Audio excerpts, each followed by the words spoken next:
Assalamualaikum warahmatullahi wabarakatuh. Sebelumnya, perkenalkan nama saya Rizkiatul Hasanah, NIM T 20194052. Saya mahasiswa dari Universitas Islam Negeri Kiai Haji Ahmad Siddiq Jember, Fakultas Tarbiyah dan Ilmu Keguruan, jurusan Pendidikan Islam dan Bahasa, Program Studi Pendidikan Guru Madrasah Ibtidaiyah.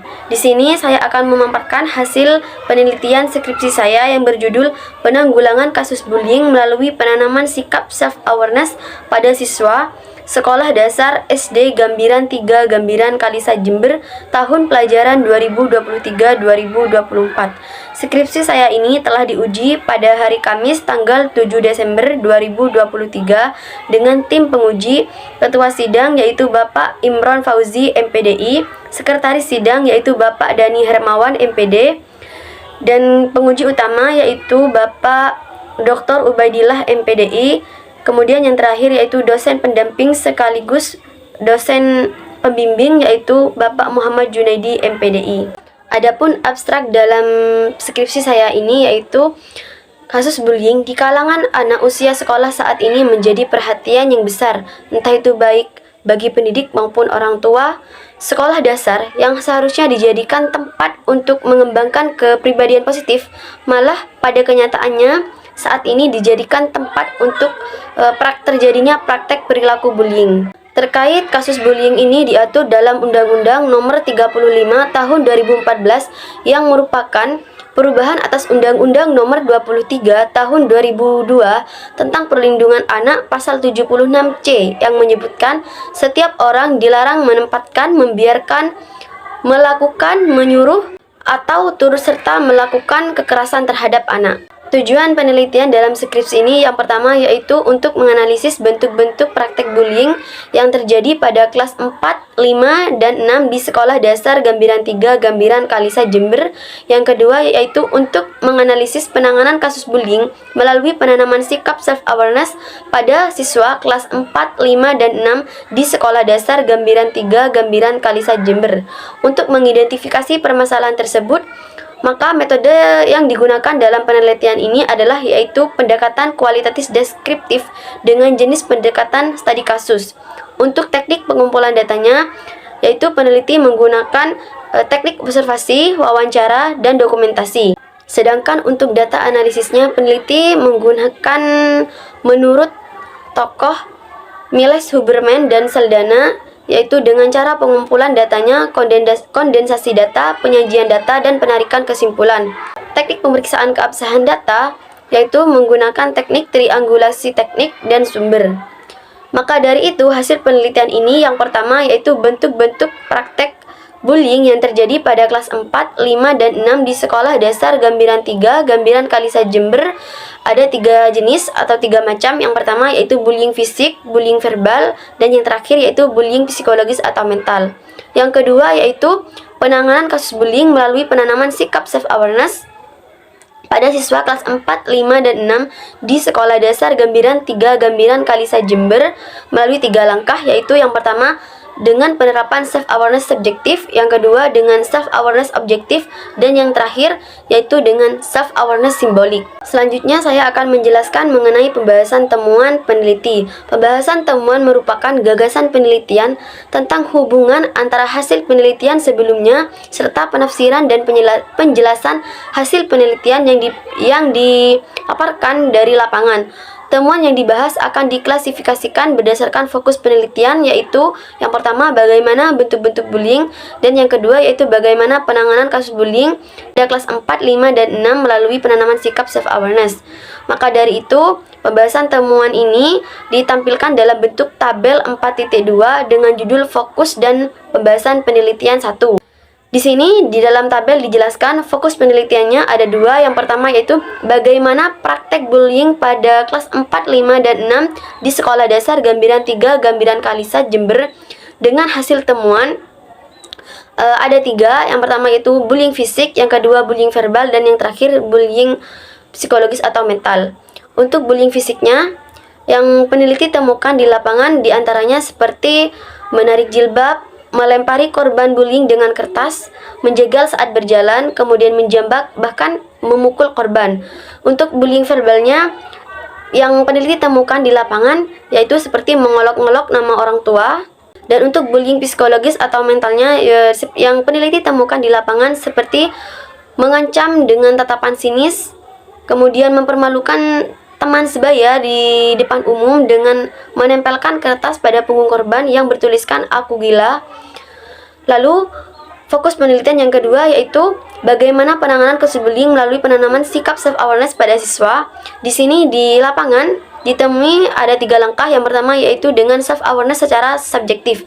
Nah, di sini wali kelas yaitu menyampaikannya dengan memberikan pemahaman kepada siswa melalui kata-kata positif atau sugesti positif dengan menjelaskan bahwa siswa adalah teman, siswa adalah saudara kita di sekolah, guru adalah orang tua kita, dan sekolah diibaratkan rumah sehingga siswa dapat menyatu dengan lingkungan belajar yang ada di sekolah.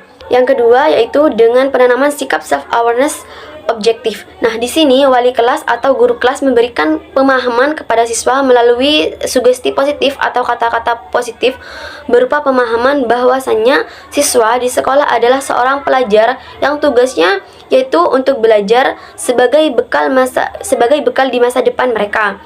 Nah, dengan begitu, dengan menyadari bahwa dirinya adalah seorang pelajar, siswa diharapkan dapat mengetahui apa yang dimaksud dengan hak, kewajiban, serta tanggung jawab setiap individu atau setiap anak. Dan yang terakhir yaitu penanaman sikap self-awareness simbolik. Nah, di sini wali kelas atau guru kelas menyampaikannya melalui kata-kata positif atau sugesti positif dengan memberikan pemahaman bahwasannya pentingnya memiliki rasa empati kepada teman, guru, siswa, dan orang lain di sekitar kita. Sehingga siswa atau seorang anak atau individu tadi memiliki peka sosial sehingga tidak bisa bersikap semena-mena egois terhadap orang lain. Selanjutnya yaitu tabel 4.3 dengan judul fokus dan temuan penelitian 2.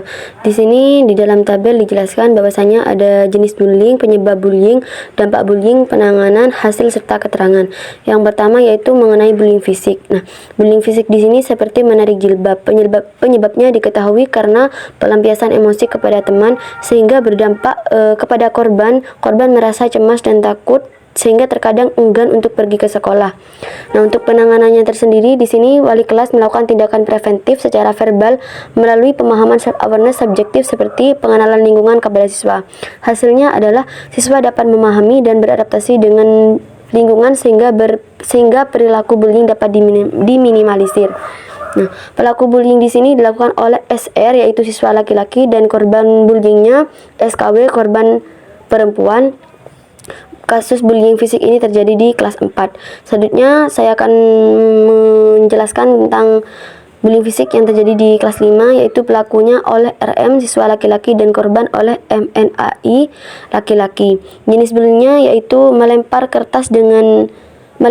dengan kertas yang dibentuk seperti bola kecil. Penyebabnya diketahui yaitu dikarenakan penyalahgunaan kekuasaan atau kekuatan. Dampaknya yaitu korban tidak melawan karena takut dan hasil belajar menjadi menurun.